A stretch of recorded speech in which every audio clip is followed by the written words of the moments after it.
Hey, c'est Titan d'Anglais à volonté pour un nouveau podcast. Et dans ce podcast, on va parler tout simplement de comment réussir votre entretien d'embauche avec une boîte anglophone ou votre entretien d'embauche en anglais pour faire plus court. Parce que vous l'ayez remarqué ou non, les entretiens d'embauche, job interview, ça se dit comme ça en langue de Shakespeare, job interview, les entretiens d'embauche sont différents sur le marché francophone, évidemment en France, Belgique, etc. Euh, Ils sont bien différents du monde anglo-saxon, Nord-Amérique, Canada, États-Unis, Royaume-Uni, évidemment, Australie, mais également dans d'autres types de pays qui peuvent vous interviewer, pardonnez-moi, en anglais, vous faire des entretiens en anglais et qui ont, eux, adopté des méthodes anglo-saxonnes en termes de recrutement, de ressources humaines, etc. Donc, comment réussir son entretien d'embauche en anglais? C'est très simple, ça demande quelques techniques et quelques, quelques choses à savoir, certaines choses à savoir très importantes, certaines sont même éliminatoires, et vous allez les découvrir dans ce podcast. On commence tout de suite. La différence, ou pas, avec le marché francophone, c'est qu'il va falloir arriver, que ce soit un entretien en physique, en réel, avec le patron, le recruteur, etc., ou bien un entretien en visio sur Meet, Teams, Skype, etc. Vous allez devoir donc être très bien habillé. Très bien habillé, c'est-à-dire, concrètement, un costume cravate, c'est le must, le mieux. Les recruteurs se diront, si vous avez un costume cravate, waouh, il a pris le temps de bien s'habiller pour l'entretien, il a respecté la compagnie, il nous considère comme important dans sa journée vu qu'il est en costume. Ça indique également, dans l'inconscient des recruteurs ou des RH, une certaine responsabilité de votre part. Donc c'est un très bon point d'être très bien habillé, costume cravate, ou au pire des cas, si vous êtes un homme, une chemise, ça fera également l'affaire. Pour les femmes, je dirais un blazer, ça peut également très bien concorder également. Voilà. Donc être bien habillé, que ce soit en visio ou en réel. Ensuite, être détendu, mais surtout avoir un grand sourire. Concrètement, le recruteur se fera une opinion de vous dès les premières secondes de l'entretien. Surtout dans le monde anglo-saxon où l'apparence est très importante. Il faut que vous ayez l'air détendu, jovial, cordial, et surtout que vous sachiez montrer un sourire. Un sourire et un costume cravate, c'est les meilleurs points pour déjà débuter l'entretien, le job interview de la meilleure des manières dans le monde anglo-saxon. Donc après cette étape-là, on va passer au deuxième point, les résultats. Bien sûr, l'une des questions qu'ils vont vous poser, c'est celle-ci. Can you tell me about your job experiences in the past? Pouvez-vous me parler de vos expériences au niveau du travail dans le passé? Quelles étaient vos expériences passées de travail? Bon, concrètement, ce qu'ils veulent savoir dans le monde anglo-saxon, c'est des chiffres. C'est du concret. Ils veulent savoir quelles étaient vos statistiques, quels étaient vos résultats et pourquoi vous pouvez être une plus-value pour leur compagnie. C'est bien différent du marché français où vous allez vouloir faire de belles phrases, citer des beaux noms, etc., dire j'ai travaillé pour telle société, telle société. Eux, ce n'est pas qu'ils n'ont que faire de ça, c'est vraiment, ils veulent du résultat. Ils veulent du concret. Combien vous avez apporté sur votre activité, combien vous avez vendu, combien vous avez permis de générer, etc. Ils veulent des chiffres. Si vous parlez chiffres, c'est également un excellent point lors d'un entretien d'embauche en anglais. Troisième point hyper important, le fait d'avoir confiance en vous. Simplement, ayez l'air serein, soyez clair dans vos propos. C'est l'une, entre guillemets, des étapes, c'est l'une des étapes les plus vitales et c'est celle qui vous permettrait, c'est une des étapes qui vous permettrait d'accéder au poste ou d'accéder à la suite du recrutement pour le poste auquel vous souhaitez donc postuler. C'est également la confiance en vous, elle sera testée sur des questions que beaucoup de gens dans le monde anglo-saxon vous poseront, c'est-à-dire quelle serait votre réaction face à des situations hors du commun, extraordinaires, etc. ou face à des situations très compliquées? La réponse qu'ils veulent entendre, peu importe ce que vous allez dire, c'est ils veulent ressentir votre confiance en vous ou que vous paraissiez confiant, même si c'est que du paraître, ils veulent voir votre résistance. Cette question, cette étape est souvent éliminatoire.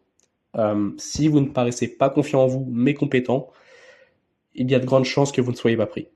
C'est comme ça, c'est chaque endroit dans le monde a ses spécificités en termes de recrutement.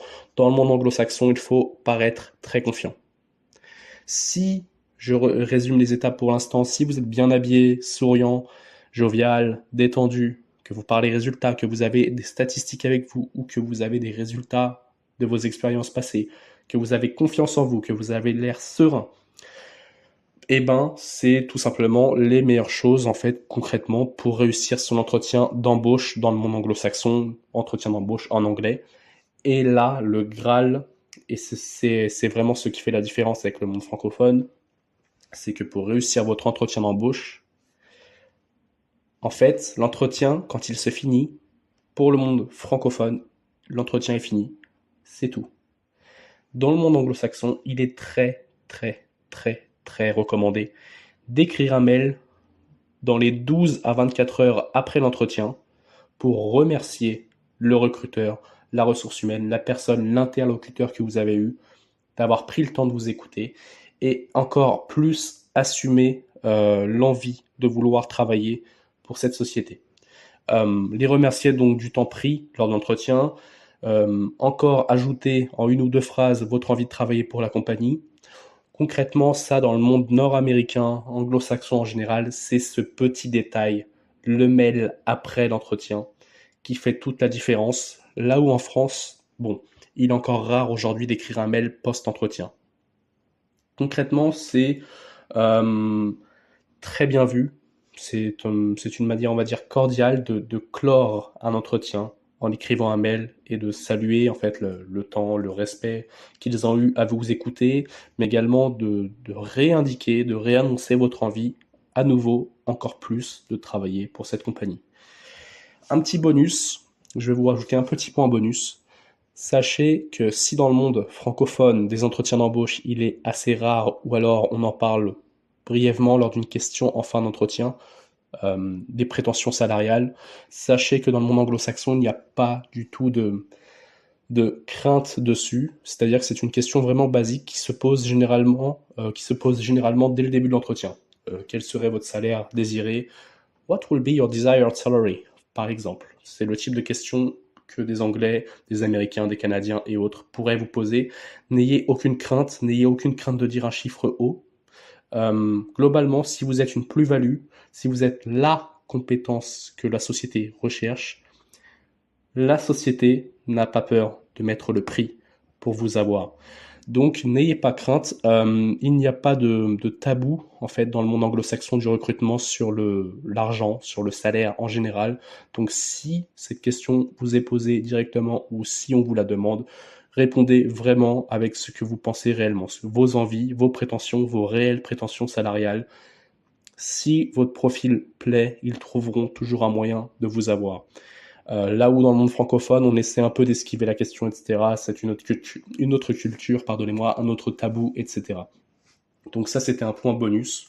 Je vais résumer. Si vous allez à l'entretien dès les premières secondes de manière détendue, bien habillé, avec un grand sourire, que vous avez confiance en vous, que vous savez montrer, prouver vos résultats, votre valeur, que vous avez également écrit un mail post-entretien pour annoncer l'envie et l'envie de travailler, le remerciement, remercier la personne d'avoir pris le temps, et qu'à la fin, vous assumez, parler pleinement de salaire, etc., sachez qu'il y a énormément de points importants euh, en fait, qui vous permettront de réussir cet entretien. Donc c'est pour cela que je vous recommande vivement de vous entraîner à faire ces entretiens.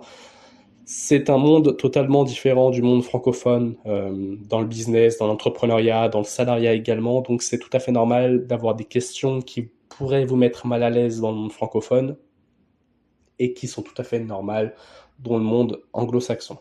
Tout simplement, le fait de paraître hyper confiant, ça pourrait être vu comme de l'arrogance en France. Le patron ne pourrait pas peut-être trouver ça cool ou bien idéal pour lui d'avoir un salarié qui est trop confiant ou qui paraît hyper à l'aise. Euh, le français se dirait ouf, il essaie de prendre la place des autres ou il veut trop montrer. Alors que dans le monde anglo-saxon, c'est vraiment idéal, ce type de comportement. Le fait de parler salariat également, parler argent, de salaire, d'argent, c'est, on le sait en France, très tabou encore aujourd'hui, alors que dans le monde anglophone, anglo-saxon, lors des entretiens d'embauche, n'ayez pas honte de parler de vos prétentions salariales, de vos réelles prétentions. Ils trouveront les moyens de vous avoir si votre profil leur plaît. Voilà. Donc, on se retrouve pour un nouveau podcast très bientôt. N'hésitez pas à bien travailler ces points précis sur les entretiens d'embauche et on se dit à bientôt.